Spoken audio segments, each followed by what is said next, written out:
Hello students. अब हम बात करेंगे length of direct common tangent के बारे में। क्या मतलब है length of direct common tangent? हमने लास्ट वीडियो लेक्चर में बात की कि दो सर्कल की एक दूसरे के रिस्पेक्ट पोजीशन क्या होगी, उसके लिए कंडीशंस की। उसके बाद उनकी कंडीशन के अकॉर्डिंग अगर दोनों सर्कल एक दूसरे को टच करते हैं या फिर इंटरसेक्ट करते हैं या फिर non touching non intersecting position में है, तो हमने अलग अलग केसेस में उन दोनों सर्कल के कितने कॉमन टेंजेंट होंगे उसके बारे में बात की थी। जैसे यहाँ पर ये डायग्राम जो मैंने बनाया, इसमें मैंने दोनों सर्कल एक दूसरे से कंप्लीटली आउटसाइड लिए हैं, एक दूसरे को ना तो टच कर रहे हैं और ना ही इंटरसेक्ट कर रहे हैं। अगर इस तरह से हम इन दोनों सर्कल पे एक टेंजेंट ड्रॉ करें जो इन दोनों सर्कल को यहाँ पे ए और बी पॉइंट पे मान लेते हैं कट करता है, तो ये दोनों सर्कल का सेंटर मान लो अगर C1 और C2 जो हमें सर्कल की इक्वेशन दे रखी है उनसे आसानी से मिल जाएगा। दोनों सर्कल के सेंटर के कोऑर्डिनेट और उसके बीच का डिस्टेंस, दोनों चीजें हम आसानी से ढूंढ सकते हैं। ये जो हमारा डायरेक्ट कॉमन टेंजेंट है, ये फर्स्ट वाले सर्कल को ए पे और सेकंड वाले सर्कल को अगर बी पॉइंट पे टच करता है, तो यहां से लेके यहां तक मीन से पॉइंट ए से बी के बीच का जो डिस्टेंस है, इस ए बी को हम कहते हैं length of direct common tangent. Length of DCT, direct common tangent. अगर हमें दोनों सर्कल की इक्वेशन दे दी जाए और कहा जाए इस डायरेक्ट कॉमन टेंजेंट की लेंथ फाइंड आउट करने के लिए, तो देखिए इसको कैसे फाइंड आउट कर सकते हैं। ये जो दोनों सर्कल हैं इनकी इक्वेशन हमें प्रोवाइड कर दी जाएगी, जिससे हमें दोनों के सेंटर के कोऑर्डिनेट भी मिल जाएंगे और दोनों सर्कल के रेडियस भी मिल जाएंगे। अगर दोनों सर्कल का रेडियस और सेंटर पता है, तो देखिए हम इन दोनों ये जो डायरेक्ट कॉमन टेंजेंट्स होंगे उनकी लेंथ फाइंड आउट करना चाहें तो कैसे कर सकते हैं। तो सबसे पहले देखिए ये जो पॉइंट ए और बी पे, दोनों पॉइंट्स पे ये सर्कल को टच करता है टेंजेंट हमारा, तो इसलिए सेंटर्स को मिलाने वाला जो लाइन होगा AC1 और BC2, ये दोनों लाइन इस AB के परपेंडिकुलर होंगी। अगर हमें फाइंड आउट करना है AB की लेंथ, तो इसके लिए देखिए यहाँ पर ये हमारा रेडियस है R1 और ये BC2 ये हमारा रेडियस है R2। इन दोनों सर्कल के रेडियस भी हम इन दोनों की इक्वेशन से लिख सकते हैं। अगर मैं फाइंड आउट करना चाहता हूँ AB, तो उसके लिए देखिए एक छोटा सा काम करना पड़ेगा। यहाँ पे हमें पॉइंट ए से एक लाइन ड्रॉ करनी पड़ेगी पैरेलल टू C1 C2। ये पॉइंट जहां पे ये टच कर रही है, इसको इस पॉइंट को मैं D नाम दे देता हूँ। देखिए तो हमने इसके लिए क्या किया, ड्रॉ किया एक लाइन AD पैरेलल टू, हमने ड्रॉ किया है इसको C1 C2, सेंटर्स को मिलाने वाली लाइन के पैरेलल ड्रॉ किया है। इसको ड्रॉ करने से फायदा क्या हुआ, देखिए ये हमारा AC1 और BC2 ये पहले से ही पैरेलल है। ये तो हमने AD तो ड्रॉ की है C1 C2 के लाइन के पैरेलल, मगर AC1 और BC2 मैं कह रहा हूँ दोनों पैरेलल है। उसका कारण क्या है, दोनों जो है AC1 और BC2 सेम लाइन के ऊपर परपेंडिकुलर है। अगर आप कोई भी एक लाइन ले और उसके ऊपर जितनी भी परपेंडिकुलर लाइन ड्रॉ करना चाहे कर सकते हैं, वो सभी लाइन आपस में पैरेलल होंगी। इस वजह से ये जो AC1 है वो BC2 के पैरेलल है। इस दोनों की वजह से मैं कह सकता हूँ कि ये जो AC1 C2D ये एक पैरेललोग्राम बनेगी, इज ए पैरेललोग्राम। ये पैरेललोग्राम होने की वजह से इसकी जो अपोजिट साइड्स है उनकी लेंथ बराबर भी हो जाएगी। अगर अपोजिट साइड्स की लेंथ बराबर होगी, इसका मतलब जो AD है इसको मैं कह सकता हूँ C1 C2 के इक्वल है, और सेंटर्स के बीच का डिस्टेंस है, चलिए इसे D लिखना चाहे तो D लिख लेते हैं। इसी तरह से जो हमारा यहाँ पे ये जो डिस्टेंस है C2D, ये होना चाहिए हमारा AC1 के इक्वल, दैट इज R1 के इक्वल। देखिए ये पैरेललोग्राम की ये वाली साइड C2D और ये इसके सामने वाली साइड AC1 ये इक्वल होंगी। तो AC1 जो है वो छोटे वाले सर्कल का, फर्स्ट वाले सर्कल का रेडियस है R1, और ये जो C2D है ये हमारे पास इसके इक्वल आ जाएगी, यानी कि ये जो लेंथ है हमारे पास ये आ जाएगी R1। अगर ये लेंथ R1 है यहाँ से लेके यहाँ तक, तो देखिए BD को हम लिख सकते हैं, BD कितनी होगी। BD का मतलब ये टोटल जो हमारे पास BC2 है, इसको थोड़ा ऊपर करके लिख देता हूँ मैं, जगह नीचे लिखने में हो सकता है आपको दिखने में दिक्कत हो। तो यहाँ से अगर मैं लिखना चाहूँ BD को, तो बी डी को मैं लिख सकता हूँ B C two minus B D C two, या कह सकते हो सीधा सीधा R two minus R one. इस बी डी को हमने क्यों फाइंड आउट किया? देखिए बी डी हमने इसलिए फाइंड आउट किया है क्योंकि अब ये हमारे पास एक राइट एंगल ट्रायंगल हो गई। कौन सी? अगर मैं ट्रायंगल ए बी डी को देखूं तो ये हमारी एक राइट एंगल ट्रायंगल है, जिसमें से मुझे ए बी को फाइंड आउट करने के लिए कहा गया है, और इसके लिए मेरे पास इसकी बाकी दो साइड की लेंथ है, बी डी की लेंथ भी है। देखिए बी डी जो है हमारा R two minus R one के इक्वल है, और ये जो बी डी है हमारा वो सॉरी ये जो ए डी है वो भी हमने फाइंड आउट कर रखा है। देखिए C1 C2 यानी सेंटर्स के बीच में डिस्टेंस के बराबर है। तो अगर इस ट्रायंगल से आप देखें तो हम ए बी को लिख सकते हैं root of square root of hypotenuse का square, that is a d का स्क्वायर माइनस बी डी का स्क्वायर। इस तरह से लिखा जा सकता है। तो देखिए जो हमने ए बी फाइंड आउट करना था, length of direct common tangent, उसके लिए हमें सिंपल सा फॉर्मूला मिल गया। एडी जो था वो हमारे पास था सेंटर्स के बीच का डिस्टेंस C1 C2, तो सेंटर्स के बीच में जो डिस्टेंस है इसका स्क्वायर माइनस जो BD था हमारा वो रेडियस का डिफरेंस था R2 माइनस R1। ये R2 माइनस R1 लिख सकते हो, या R1 माइनस R2 भी लिखा जा सकता है। मैंने यहाँ पे जो डायग्राम बनाया है उसमें R1 छोटा है R2 बड़ा है, इसलिए यहाँ पे R2 माइनस R1 आया। यही ऐसा भी हो सकता था कि फर्स्ट सर्कल बड़ा होता, सेकंड सर्कल छोटा होता, तो R two minus R one जो यहाँ पे दिखाई दे रहा है उसकी जगह पे R1 माइनस R2 भी पॉसिबल था। तो ये देखिए ये है हमारे पास length of direct common tangent का सिंपल सा फॉर्मूला। तो अगर आपको किसी भी सर्कल में length of direct common tangent चाहिए हो तो उसके लिए सिर्फ हमें रिक्वायरमेंट होगी दोनों सर्कल के बीच का दोनों सर्कल का जो सेंटर है उनके बीच का डिस्टेंस और दोनों सर्कल का रेडियस। इस फॉर्मूले की हेल्प से हम फाइंड आउट कर सकते हैं length of direct common tangent. इसी तरह से ऐसे यही दोनों सर्कल हमें दिए जाए और हमें कहा जाए length of transversal common tangent find out करने के लिए, तो चलिए उसके बारे में बात करते हैं। ट्रांसवर्सल कॉमन टेंजेंट की लेंथ कैसे फाइंड आउट करेंगे? चलिए वैसे ही सेम डायग्राम बना लेता हूं मैं यहाँ पे। ये सर्कल है हमारा जिसका सेंटर C1 और रेडियस R1 है, C2 और R2 सेकंड वाले सर्कल का सेंटर एंड रेडियस मान लेते हैं। अब मान लेता हूँ यहाँ पर मैंने टेंजेंट ड्रॉ किया, ट्रांसवर्सल कॉमन टेंजेंट, जो इन दोनों सर्कल को सेम वे से इस पॉइंट ए पे और मान लेता हूँ इस पॉइंट बी पे टच करता है। तो यहाँ पर भी जो ए बी है हमारा, इसको पॉइंट ऑफ कांटेक्ट ए और बी के बीच का जो डिस्टेंस है इसी को हम कहते हैं यहाँ पे length of transversal common tangent. तो अगर हमें इसे फाइंड आउट करना है तो इसके लिए भी वही सेम तरीका जो अभी अभी हमने किया था। देखिए पहले यहाँ पे मैं इसको अगर ज्वाइन करूं C1 को A से और इसी तरह से C2 को B से, तो ये श्योर है कि ये लाइन C1A और C2B इस टेंजेंट पे परपेंडिकुलर होंगी। अब अगर मुझे ए बी फाइंड आउट करना है, सेंटर्स को पहले मैं ज्वाइन कर रहा हूँ। देखिए ये मैंने सेंटर्स को ज्वाइन कर लिया।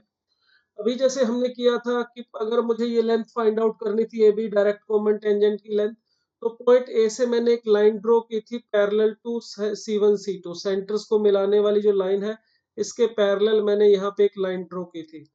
वही काम मैं यहाँ पे दोबारा कर रहा हूँ। देखिए यहाँ पे ए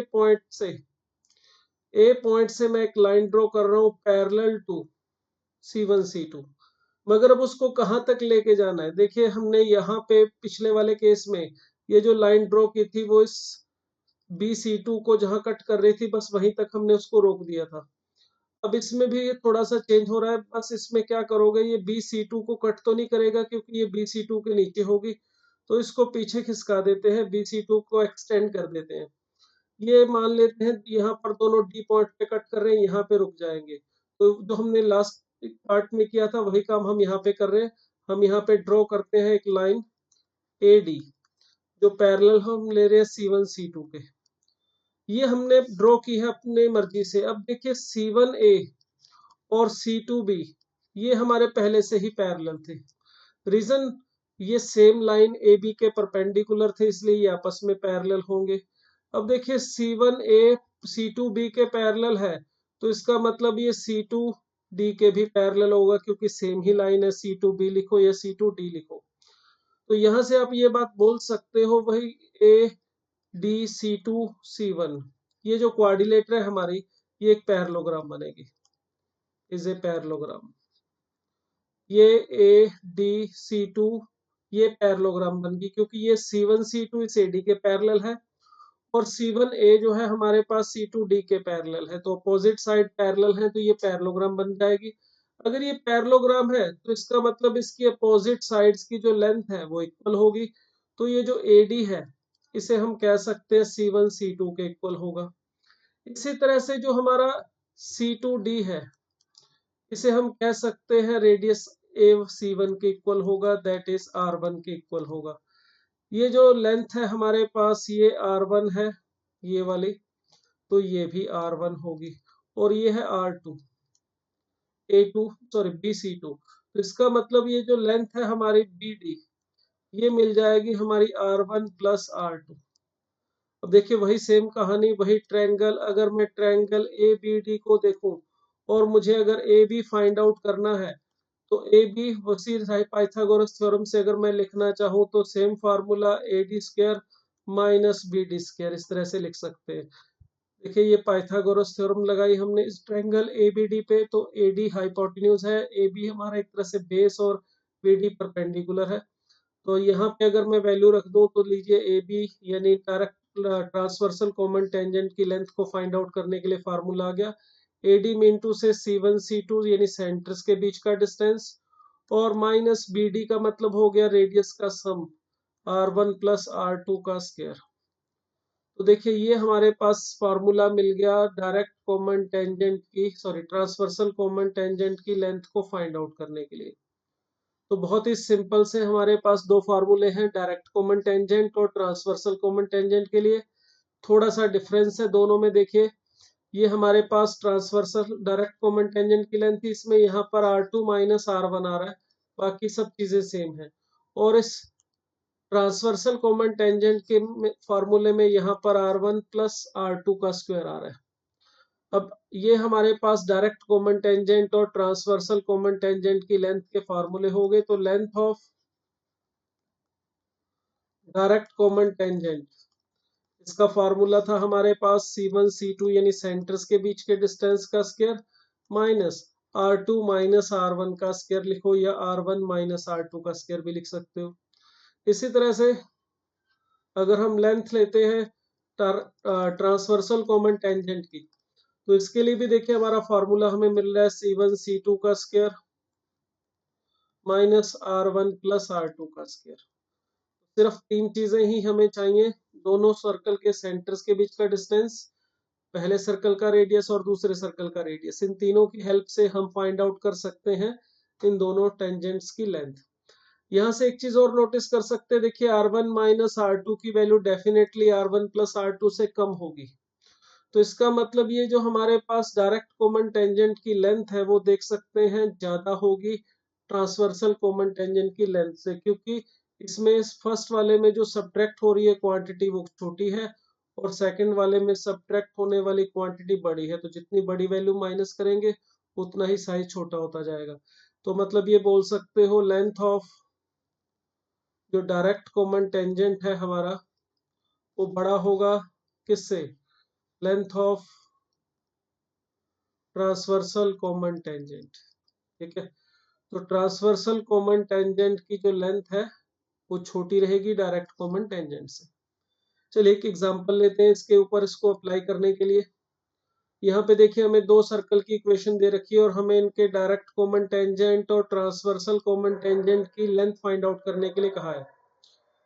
फर्स्ट सर्कल की इक्वेशन है हमारे पास x square plus y square minus 6x minus 4y plus 4 is equal to 0। इसका सेंटर अगर मैं C1 लिखूं तो ये हमें मिल जाएगा 3,2, और रेडियस अगर आप फाइंड आउट करें root of f square plus g square minus c करके तो ये 3 आएगा। सेम वे से अगर आप सेकंड सर्कल की इक्वेशन को एस डैश समझ लें तो ये x square plus y square plus 2x plus 6y plus 6 मिल रहा है। अगर आप इस सर्कल का सेंटर देखें, C2 नाम दे देते हैं उसको, चलिए ये आ जाएगा हमारे पास -1, -3। अगर आप इस सर्कल का रेडियस फाइंड आउट करेंगे तो इसको फाइंड आउट करके देख लीजिए, 2 मिल जाएगा अपने को। तो दोनों सर्कल का सेंटर और रेडियस पता है, और इससे ये भी पता चल रहा है कि जो सेंटर्स के बीच का डिस्टेंस है C1 C2, डिस्टेंस फार्मूला से अगर आप इन दोनों पॉइंट्स का डिस्टेंस फाइंड आउट करें तो x1 माइनस x2 का whole square plus y1 minus y2 का होल स्क्वायर, सॉरी यहाँ पे 3 आएगा। तो ये हमें देखिए 16 plus 25 that is root of 41 मिल रहा है, which is greater than R1 plus R2। इन दोनों का सम लिख सकते हैं, R1 प्लस R2 की जो वैल्यू है वो आ रही है 5। तो सेंटर्स के बीच का जो डिस्टेंस है वो R1 प्लस R2 से अगर ज्यादा है तो इसका मतलब डेफिनेटली दोनों सर्कल एक दूसरे को ना तो टच करेंगे और ना ही इंटरसेक्ट करेंगे। मीन टू से इसमें डायरेक्ट कॉमन टेंजेंट भी मिलेंगे और ट्रांसवर्सल कॉमन टेंजेंट भी मिलेंगे। तो अगर हमें लेंथ ढूंढना है, देखिए length of direct common tangent, तो इसके लिए सिंपल फार्मूला लगाना है और कुछ भी नहीं है। ये हमारे पास था C1 C2 का स्क्वायर, और माइनस में था R1 माइनस R2 लिख लो, चाहे R2 माइनस R1 लिख लो, एक ही बात है, इसका स्क्वायर। तो देखिए ये आ जाएगा हमारे पास square root of 41 minus R1 minus R2 आ जाएगा 1, तो उसका स्क्वायर करके भी 1 आएगा, तो रूट ऑफ 40 हमें मिल रहा है। जिसे थोड़ा सिंप्लीफाई करके लिखना चाहो तो 2√10 लिख सकते हैं। तो देखिए 2√10 आ रही है हमारी length of direct common tangent. इसी तरह से अगर हम length of transversal common tangent ढूंढना चाहें तो उसके लिए भी बस सिर्फ फॉर्मूला लगाएंगे। देखिए ये आ जाएगा C1 C2 का स्क्वायर माइनस यहाँ पे R1 प्लस R2 का स्क्वायर। तो फॉर्मूले में यहाँ पे बस थोड़ा सा चेंज हो जाएगा, ये आ जाएगा 40 और यहाँ पे R1 प्लस R2 की वैल्यू है 5, तो इसका स्क्वायर करूंगा तो 25, तो यहाँ पे आ जाएगा रूट ऑफ 16 विच इज 4। तो इस तरह से देखिए इस फॉर्मूले का यूज करके हम फाइंड आउट कर सकते हैं दोनों डायरेक्ट कॉमन टेंजेंट की भी लेंथ और ट्रांसवर्सल कॉमन टेंजेंट की लेंथ भी फाइंड आउट की जा सकती है। चलिए एक और एग्जांपल ले रहा हूँ इसमें। यहाँ पे थोड़ा एग्जांपल जो है वो ऑब्जेक्टिव फॉर्म में मैंने लिखा है। इसमें हमें कहा गया है कि दो सर्कल्स है हमारे पास और उनका रेडियस हमें बता दिया गया है R1 एंड R2 है, और ये बताया गया कि वो दोनों एक दूसरे को टच करते हैं और वो भी एक्सटर्नली। और एक तीसरा सर्कल हमें बताया गया, वो भी पहले वाले सर्कल्स को जो सॉरी जिसका रेडियस हमें बताया गया स्मॉल r है, और ये बोला गया कि वो सर्कल पहले वाले दोनों सर्कल को भी टच करता है और उनके डायरेक्ट कॉमन टेंजेंट को भी टच करता है, also touches their direct common tangent. तो हमारे दो सर्कल जिनका रेडियस R1 R2 है, दोनों एक दूसरे को टच करते हैं एक्सटर्नली, और एक तीसरा सर्कल है जिसका रेडियस R दिया गया है, वो भी पहले दोनों सर्कल को टच करता है और उन दोनों सर्कल को एक्सटर्नली टच कर रहा है, ये भी मेंशन है, और उनके डायरेक्ट कॉमन टेंजेंट को भी टच करता है। अब इस बात को यूज करके हमें ये बताना है R की वैल्यू R1 और R2 की टर्म्स में क्या आएगी, जिसके लिए हमें यहाँ पर 4 ऑप्शन दे दिए गए और हमें बताना है इनमें से कौन सा सही है।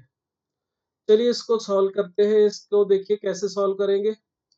इसको सॉल्व करने के लिए सबसे पहले मैं दोनों सर्कल एक सर्कल का सेंटर है, देखिए ये R1 सॉरी सेंटर मान लेते हैं C1 और इसका रेडियस अब हमें दिया हुआ है R1, और एक दूसरा सर्कल चलिए यहाँ पे ले लेता हूं मैं, जिसका सेंटर ले लेते हैं C2 और रेडियस है R2। देखिए दोनों सर्कल एक दूसरे को टच करते हैं और ये मान लेता हूं इन दोनों का है डायरेक्ट कॉमन टेंजेंट AB, ये दोनों का डायरेक्ट कॉमन टेंजेंट है। अब हमारा जो सर्कल है तीसरे वाला, वो इन दोनों सर्कल को भी टच करता है और इन दोनों सर्कल का जो डायरेक्ट कॉमन टेंजेंट है इसे भी टच करता है। तो वो सर्कल कहाँ बनेगा सोचिए जरा। उसको बनाने की सिर्फ एक ही पॉसिबल प्लेस मिल रहा है अपने को, ये वाला। यहाँ पर वो सर्कल हमें मिलेगा जो हमारे दोनों सर्कल को भी टच करे और उनके डायरेक्ट कॉमन टेंजेंट को भी। इस सर्कल का सेंटर चलिए C ले लेता हूं मैं, और इस सर्कल का रेडियस R दिया हुआ है हमें।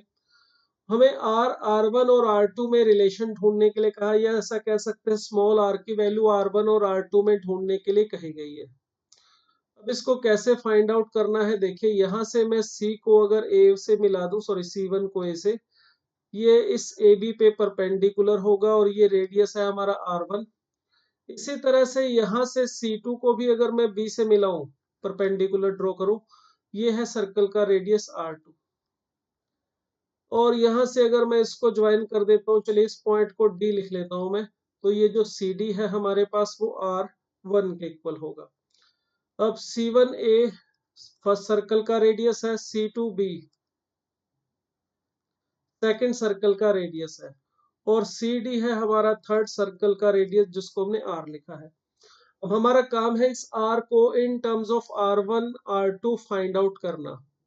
तो उसको फाइंड आउट करने के लिए क्या कर सकते हैं, देखिए मैं यहाँ पे इसको ज्वाइन करता हूँ, सेंटर्स को मिलाने, C1 और C2 को भी, C1 को C से भी ज्वाइन कर रहा हूँ और C2 को C से भी ज्वाइन कर रहा हूँ। वो किस लिए कर रहे हैं अभी क्लियर होगा। हमें यहाँ पे देखिए ये जो AB है वो दिखाई दे रहा है फर्स्ट वाले सर्कल का, ये सर्कल का नंबर मैं 1 बोलता हूँ, ये सेकंड सर्कल है हमारा, ठीक है। और ये जो छोटे वाला सर्कल है इसको हम सर्कल नंबर 3 मान लेते हैं, ये वाला हमारा है सर्कल नंबर 3। अब देखिए ये जो A से लेके B तक ये हमारा है AB डायरेक्ट कॉमन टेंजेंट, इसका फर्स्ट और सेकंड सर्कल का। अगर मुझे कहा जाए AB की लेंथ फाइंड आउट करो, तो AB है हमारा direct common tangent first circle और सेकंड सर्कल का। तो इसकी मैं लेंथ फाइंड आउट कर सकता हूं, जिसका फार्मूला अभी अभी हमने पढ़ा, सेंटर्स के बीच में जो डिस्टेंस है उसका स्क्वायर और माइनस इन दोनों के रेडियस का डिफरेंस R1 माइनस R2 का स्क्वायर लिख लो, या R2 माइनस R1 भी लिख सकते हो। मगर ध्यान से देखिए दोनों सर्कल एक दूसरे को टच करते हैं, इस वजह से ये जो सेंटर्स के बीच का डिस्टेंस होगा C1 C2, उसे आप देख सकते हैं C1 C2 जो हमारा है वो R1 प्लस R2 के इक्वल आ रहा है। इसको थोड़ा सही करके लिख देता हूँ, ये लीजिए ये है R2। आप देख सकते हैं ये C1 C2 के बीच का जो डिस्टेंस है, सेंटर्स के बीच का डिस्टेंस, क्योंकि सर्कल एक दूसरे को एक्सटर्नली टच कर रहे हैं, तो इस वजह से ये जो C1 C2 होगा हमारा वो R1 प्लस R2 के इक्वल होगा। अगर ये वैल्यू मैं यहाँ पे रख दूं, तो देखिए ये हमें मिलेगा R1 प्लस R2 का होल स्क्वायर, माइनस हमें यहाँ पे मिलेगा R1 माइनस R2 का होल स्क्वायर। इसमें आप स्क्वायर खोल सकते हैं, स्क्वायर खोलने से R1 square plus R2 square दोनों में से कैंसिल हो जाएगा, और यहाँ पे हमें मिलेगा 2 root of R1 R2। Square root के अंदर लिखना चाहो तो 4 टाइम्स R1 R2 ये मिलेगा। देखिए उम्मीद है क्लियर हो गया होगा किस तरह से आया। इसमें जब आप स्क्वायर खोलेंगे तो ये फर्स्ट वाला स्क्वायर जो होगा वो R1 square plus R2 square plus 2R1 R2 होगा। इसी तरह से जो सेकंड वाला स्क्वायर है इसको खोलने पर R1 square plus R2 square minus 2R1 R2 मिलेगा। और ये जो हमारा R1 square and R2 square है, यहाँ पॉजिटिव और यहाँ नेगेटिव कैंसिल होने के बाद स्क्वायर रूट के अंदर 4 टाइम्स R1 R2 मिलेगा, जिसे मैंने 4 को रूट के बाहर निकाल के 2R1 R2 लिख दिया है। अब इसी जो हमने रूल अप्लाई किया फर्स्ट और सेकंड सर्कल के लिए, अब ध्यान से देखिए AD जो है हमारा, ये AD ये भी डायरेक्ट कॉमन टेंजेंट है, ये भी length of direct common tangent है, बट इसके लिए फर्स्ट एंड थर्ड सर्कल के लिए। अगर AD को देखें, AD is also length of direct common tangent of first and third circle. तो फर्स्ट और थर्ड सर्कल के length of direct tangent find out करने का भी यही फार्मूला होगा, C1 C का स्क्वायर और माइनस R1 माइनस R का स्क्वायर। बस फर्क इतना सा है, जहां पे R2 आ रहा था रेडियस R2, वहां पर R आ गया, जहां सेंटर C2 था उसकी जगह C आ गया। अब ये सेंटर C और C1 का जो डिस्टेंस है वो भी देखिए, दोनों सर्कल क्योंकि फर्स्ट और थर्ड भी एक दूसरे को एक्सटर्नली टच करते हैं, तो ये R1 और ये R, इसका मतलब ये भी हमारा R1 प्लस R के इक्वल होगा। और यही सेम फार्मूला यहाँ पे जब आप अप्लाई करेंगे स्क्वायर खोलने के बाद, R1 माइनस R लिखना है, यहाँ पे R1 माइनस R1 नहीं, तो यहाँ पर R1 माइनस R का स्क्वायर। तो बिल्कुल सेम जैसे ऊपर फर्स्ट वाले को सॉल्व किया था, इसको सॉल्व करके इसकी वैल्यू 2√r1r ये हमें मिल जाएगी। And the third thing BD, it is also direct common tangent of second and third circle। ये सेकंड वाले सर्कल और थर्ड वाले सर्कल का डायरेक्ट कॉमन टेंजेंट है, उसकी लेंथ है ये BD। और इसके लिए भी वही सेम फार्मूला अप्लाई कर सकते हैं क्योंकि ये सर्कल भी एक दूसरे को टच करते हैं। अच्छा, यहाँ पर ये C2 C का स्क्वायर और माइनस यहाँ पे R2 माइनस R का स्क्वायर इस तरह से लिख लेंगे। और इसकी वैल्यू भी सेम वे से, क्योंकि ये सर्कल भी एक दूसरे को टच करते हैं, तो C1 C R1 plus R के इक्वल टू था, और इसी तरह से C2 C की वैल्यू R2 प्लस R के इक्वल होगी। यहाँ रख दे अगर R2 plus R whole square और माइनस यहाँ पे R2 minus R whole square, ये हमें मिला। बिल्कुल सेम वे से इसकी भी वैल्यू सिंप्लीफाई करने के बाद इस तरह से 2 टाइम्स रूट ऑफ R2R ये हमें मिल जाएगी। तो देखिए हमारे पास AB था, वो हमने फाइंड आउट किया, AD फाइंड आउट कर लिया और फिर हमने BD को भी फाइंड आउट किया length of direct common tangent की हेल्प से। अब देखिए यहाँ पर इन तीनों में रिलेशन भी है हमारे पास। क्या रिलेशन है दिखाई दे रहा है? यहाँ पर आप देखेंगे तो AD जो है हमारे पास, सॉरी AB, वो AD प्लस BD के इक्वल है। इसका मैं यूज करता हूँ, चलिए नेक्स्ट पेज पे चल के। हमारा जो AB था वो था AD प्लस BD के इक्वल। अब हमने देखिए यहाँ पर AB की वैल्यू, AD की वैल्यू और BD तीनों की वैल्यू फाइंड आउट कर रखी है, इसे मैं यहाँ पे अप्लाई करता हूँ। तो ये है 2 times root of R1 R2 और AD है हमारा 2 times root of R1 and R। इसी तरह से ये वैल्यू है 2 times root of R2 R। हमें फाइंड आउट करना है small r in terms of R1 and R2। सबसे पहले तो देखिए 2 कॉमन निकाल के कैंसिल कर सकता हूँ। यहाँ पर मिलेगा 2√R1R2 और राइट हैंड साइड में से देखिए square root of R common निकाले तो square root of R1 plus square root of R2 ये हमें मिल जाएगा। हमें फाइंड आउट करना है R, तो इसको फाइंड आउट करने की कोशिश करते हैं। तो ये जो वैल्यू है इसे मैं नीचे लाके डिवाइड कर देता हूँ। तो स्क्वायर रूट ऑफ R की जो वैल्यू है वो हमें मिल जाएगी square root of R1 R2 upon square root of R1 plus square root of R2 ये मिला। बस लास्ट काम दोनों तरफ स्क्वायर कर दीजिए तो ये हमें R की वैल्यू मिल रही है R1 R2 upon square root of R1 plus square root of R2 का होल स्क्वायर। तो देखिए ये हमें रिलेशन मिला स्मॉल R1 और R2 के बीच में, या फिर कह सकते हो कि R की वैल्यू R1 और R2 की टर्म्स में हमें मिल गई। अब ऑप्शन में देखें कौन सा सही है। देखिए यहाँ पर ये 4 ऑप्शन जो दिखाई दे रहे थे, इसमें जो D ऑप्शन है हमारा, ये सही आंसर आ रहा है। तो इस तरह से हम डायरेक्ट कॉमन टेंजेंट और ट्रांसवर्सल कॉमन टेंजेंट की प्रॉपर्टी का यूज करके इस तरह के एग्जाम्पल को कर सकते हैं।